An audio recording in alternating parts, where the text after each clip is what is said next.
सोहम सोहम जप करी मना, सोहम भावे सांडिली बाह्य पूजा,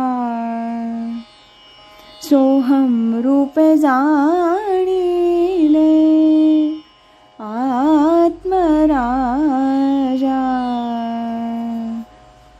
सोहम शब्द देखिले त्या गुरुसी,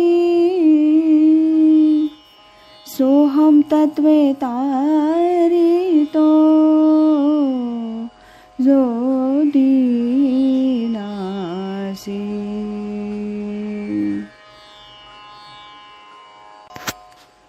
आज ऐकूया परमपूज्य श्री गजानन महाराज गुप्ते यांच्या आत्मप्रभा या ग्रंथातील महाराजांनी मुमुक्षूंना केलेला संदेश पहिला, त्याचा भाग 6.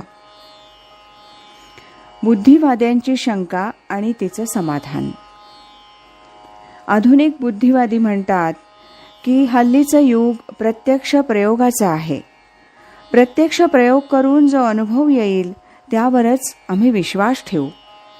हल्ली शाळा कॉलेजातून पाहना, गुरुजी प्रत्यक्ष प्रयोग करून दाखवतात आणि विद्यार्थ्यांकडून प्रयोग करवूनही घेतात. अंधश्रद्धेचं युग आता संपून गेलंय. शास्त्रीय विषयांची ही जी आधुनिक पद्धत आहे, तशीच पद्धत आध्यात्मिक विषयांच्या प्रयोगशाळेत असावयास पाहिजे. बुद्धिवाद्यांच्या या विचारसरणीत याप्रमाणे उत्तर देता येईल. पूर्वी संत होऊन गेले, हल्ली संत आहेत, पुढे होतीलही, पण पूर्वी कोणीही असे प्रयोग केलेले नाहीत. हल्लीही कोणी असे प्रयोग केल्याचं आढळत नाही आणि पुढेही कोणी करणार नाहीत. आधी भौतिक शास्त्र आणि आध्यात्मिक विषय यामध्ये जमीन आसमानचा फरक आहे. आध्यात्मिक विषयांचा प्रदेश बुद्धी, मन, अहंकार यांच्या पलीकडील आहे. त्यामुळं कोणीही संत आधुनिक आधिभौतिक शास्त्राप्रमाणे प्रत्यक्ष प्रयोग करून दाखवू शकत नाही. अगर समुदायाकडूनही करवून घेऊ शकत नाही.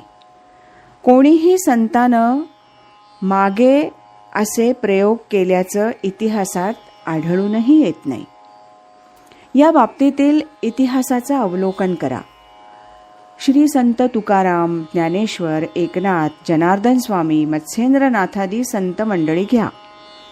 त्यांचे अनेक शिष्य असत, परंतु आपल्या शिष्यगणांपैकी अधिकारी असलेल्या शिष्यांची निवड करून त्या विवक्षित शिष्यांच्याच मस्तकावर त्यांनी आपला वरदहस्त ठेवला.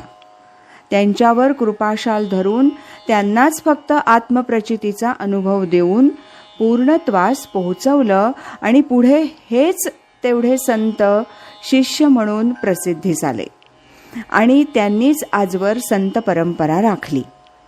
ह्या संतांनी असं का करावं? प्रयोगशाळा उघडून संतांच्या डिग्र्या देण्याची युनिव्हर्सिटी का नाही निर्माण केली? शिष्यगणांपैकी विशिष्ट शिष्य शिरोमणी शोधून त्यावरच कृपा का करीत? या सर्व प्रश्नांची उत्तरं आपल्या परिचयाच्या उदाहरणानं आपली आपणासच मिळू शकतील. हल्लीचं परीक्षा युग आहे. अनेक परीक्षा घेतल्या जातात, त्यांचे निकालही आपण नेहमी वाचतो. अनेक उमेदवार परीक्षेस बसतात, निकाल पाहता काही उत्तीर्ण होतात, बाकीचे पुन्हा परीक्षेची तयारी करायला लागतात. उत्तीर्ण झालेल्या उमेदवारांपैकी एखाद दुसऱ्यासच स्कॉलरशिप म्हणजे शिष्यवृत्ती मिळते. तद्वतच काही थोड्यास बक्षीसही मिळतात. सर्वच उत्तीर्ण होणाऱ्यास सारखे गुण पडत नाहीत. गुण कमी अधिक मिळाल्यानं त्यांच्या गुणावरून अनुक्रम नंबर लावतात. पहिल्या नंबरचे गुण फक्त एकट्यासच मिळालेले असतात. यावरून पारितोषिक अगर शिष्यवृत्त्या परीक्षेत उत्तीर्ण होणाऱ्या सर्वच विद्यार्थ्यांना न मिळता फक्त शेलक्यांच्या वाट्यासच आलेल्या असतात. म्हणजे फक्त शेलके उमेदवारच त्यासाठी लायक असतात. आता दुसरं उदाहरण घेऊ. प्रत्येकानं परमेश्वराजवळ हट्ट धरला की मला सार्वभौम राजा करा. परमेश्वरानं असा हट्ट पुरा केल्यास हास्यास्पद होणार नाही का? मग मांडलिक राजे आणि प्रजाजन कोणी व्हायचं? परमेश्वरही अधिकार पाहून योग्य त्याच इसमाची निवड सार्वभौम पदासाठी करतो.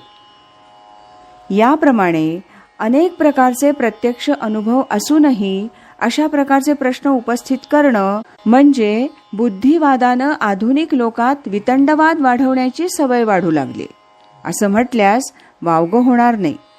विचारवंत बुद्धिवाद्यास आपली चूक आढळून त्याच्या प्रश्नांची उत्तरं त्यालाच सहजासहजी सुचतील असं माझ्या मूढ बुद्धीस वाटतं. मी कोणी शास्त्री पंडित अगर आधुनिक विद्वानांची पदवी घेतलेला नाही. माझी उत्तरं त्यांना कितपत पटण्यासारखी आहेत हे ठरवण्याचं कार्य मी त्यांच्यावरच सोपवतो. यानंतरचा भाग आपण उद्या ऐकूया. श्रीमद सच्चिदानंद सद्गुरु श्री गजानन महाराज की जय. श्रीमद सच्चिदानंद सद्गुरु श्री स्वामी स्वरूपानंद महाराज की जय. हरि ओम तत्सत.